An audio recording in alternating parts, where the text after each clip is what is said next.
That decade when you're approaching 60? It's often when financial anxiety really kicks into high gear. You can see the retirement finish line, but instead of pure excitement, you're hit with a wave of questions. You've worked for 40 years, you've saved, you've sacrificed, but now you're staring at your statements asking, is this really enough? And what if I mess something up right at the very end? It can feel like you're in the final minutes of a championship game, and every decision suddenly feels huge. Financial planners call this period the retirement red zone, for a reason. It's where you're most vulnerable to bad timing in the market and costly planning mistakes. One wrong move here could genuinely put the comfortable retirement you've worked so hard for at risk. But it absolutely does not have to be this way. Imagine feeling calm, confident, and in complete control of your finances as you head into this next chapter. Imagine knowing, for a fact, that your income is secure. That's not a dream. It's the result of having a clear plan. In this video, I'm going to give you the 5-step checklist that will help you build a financial fortress around your savings so you can finally relax and get excited for what's next. Section 1. Step 1. Get real with your retirement numbers. The very first step, before you do anything else, is to get brutally honest about your numbers. You can't plan a trip without knowing your starting point, right? This means creating a full inventory of every dollar you have and every dollar you expect to have coming in. First, list out all your potential income sources. This includes Social Security benefits. Don't guess. Go to the Social Security Administration's website and pull your most recent benefit estimate. This is a foundational piece of your income puzzle. Pensions. If you're lucky enough to have a pension, get the official estimate of your monthly payout. Retirement accounts. Tally up the current balances in your 401ks, IRAs. Roth IRAs, all of them. Other investments. Don't forget any taxable brokerage accounts, savings, CDs, or other assets that can generate income for you. Once you have that full picture, you can estimate your retirement paycheck. How much monthly income can all of that realistically generate? Next, and this is just as critical, you need to map out your real-world expenses. Track your spending for a couple of months to get an accurate picture. Group your spending into needs, like housing, food, and insurance, and wants, like travel and hobbies. A lot of people assume their expenses will just plummet in retirement, but often, they just change. You might save on commuting costs, but you'll likely spend more on healthcare or finally taking those trips you've been dreaming about. Section 2. Step 2. Create a strategic withdrawal plan. For decades, your entire financial focus has been on one thing: saving money. Now, you have to master a totally new skill: spending that money strategically. How you take money out of your accounts is one of the most important decisions you'll make, because a smart strategy can make your money last years longer and slash your tax bill. Think of your accounts as different buckets of money, each with its own tax rule. You generally have 3 types.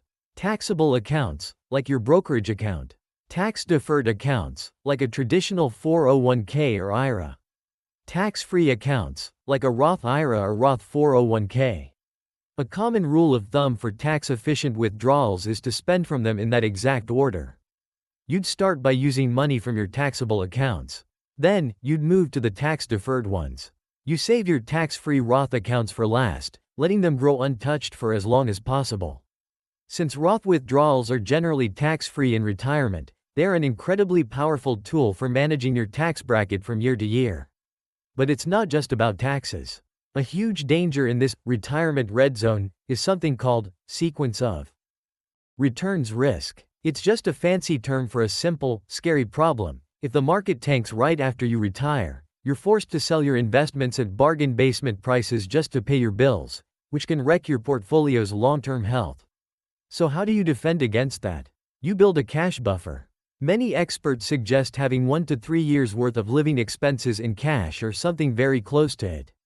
This cash bucket lets you pay your bills without being forced to sell stocks during a downturn, giving your portfolio the time it needs to recover. This one move provides an incredible amount of peace of mind. Section 3. Step 3. Be deliberate about your Social Security decision. One of the biggest levers you can pull to boost your guaranteed lifetime income is your Social Security decision. Yet so many people just grab it as soon as they can at age 62, without really thinking through the massive consequences. You can start taking Social Security at 62, but your benefit will be permanently reduced.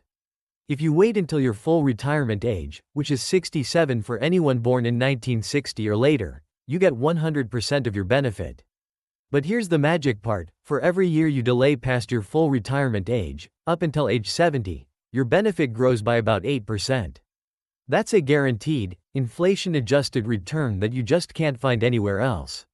Now, delaying isn't right for everyone. But don't just assume you have to claim it because you stopped working. This is where your withdrawal plan from Step 2 becomes so powerful. You can use funds from your retirement accounts to create a bridge, paying your expenses for a few years to let that Social Security benefit grow to its maximum amount. If you're married, this decision is even more critical. Your choice doesn't just impact you, it affects the survivor benefit your spouse will get if you pass away first. A higher-earning spouse delaying their benefit can dramatically improve the financial security of the surviving spouse. Don't leave tens, or even hundreds, of thousands of dollars on the table by making this decision on autopilot. Look at the numbers, model the different scenarios, and make a conscious choice. Section 4. Step 4. Solve the healthcare and insurance gap.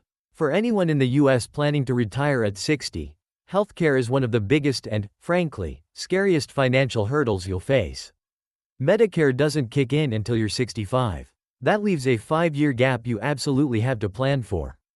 Underestimating this expense can wreck even the most carefully built retirement plan. You have a few main options to bridge that gap, but let's be clear, none of them are cheap. COBRA. This lets you stay on your former employer's health plan, usually for up to 18 months. The catch? You now pay the entire premium, the part you paid, the part your employer paid, plus an admin fee. The cost can be a real shock. Affordable Care Act, ACA, Marketplace. You can buy a private plan on the public exchange. The cost of these plans can be high, especially for someone in their early 60s. Spouse's plan. If your spouse is still working and has insurance, getting added to their plan is often the most cost-effective solution. Beyond health insurance. Now is the time to get serious about long-term care. Do you have a plan for how you would cover the potentially catastrophic costs of a nursing home or a home health aide? Ignoring this doesn't make it go away. It's a gamble with your entire nest egg. Section 5. Step 5. Tame debt and plan for big-ticket items. The final step in building your financial fortress is getting a handle on your debts. Living on a fixed income is a lot less forgiving. A big, unexpected bill or a high-interest payment can throw your whole budget into chaos. It helps to think of your debts in 2 buckets. High interest, bad debt. This is mainly your credit card balances. Carrying this kind of debt into retirement is like trying to swim with an anchor. Wiping it out should be your number 1 priority before you stop working. Low interest, good debt. This is usually a low-rate mortgage. Whether to pay this off early is a tougher call. If your budget feels tight, eliminating that monthly payment can be a huge relief. But if you have plenty of income, some advisors would argue you're better off keeping the mortgage and investing your cash instead. Just as important as planning for the big expenses you know are coming. You know that over the next 10 or 15 years, you'll probably need a new roof, a new furnace, or a different car. These aren't really emergencies, they're predictable costs. So instead of letting them become a crisis, start a dedicated savings fund for them now. Putting money aside for these big-ticket items prevents you from having to raid your investment portfolio at the worst possible time. So there you have it. The 5 moves that can take you from financial anxiety to financial confidence. Get real with your numbers. Know exactly what you have and what you need. Create a strategic withdrawal plan. Shift from a saving mindset to a smart spending one. Be deliberate about Social Security. Don't rush the biggest income decision you'll make. Solve the healthcare gap. Plan for the high cost of insurance before you hit 65. Tame your debt. Get rid of high-interest debt and plan for future expenses. At 60, the biggest risk isn't a single market dip, it's making a series of bad decisions because you're acting out of fear instead of clarity. By following this checklist, you move from anxiety to action. You stop worrying about what if, and start building a plan that protects your future, reduces your risks, and finally gives you the peace of mind you've worked so hard for. You built the foundation, now it's time to protect it. Thanks so much for watching. If you want to dive deeper, I've created a downloadable version of this checklist you can grab from my website.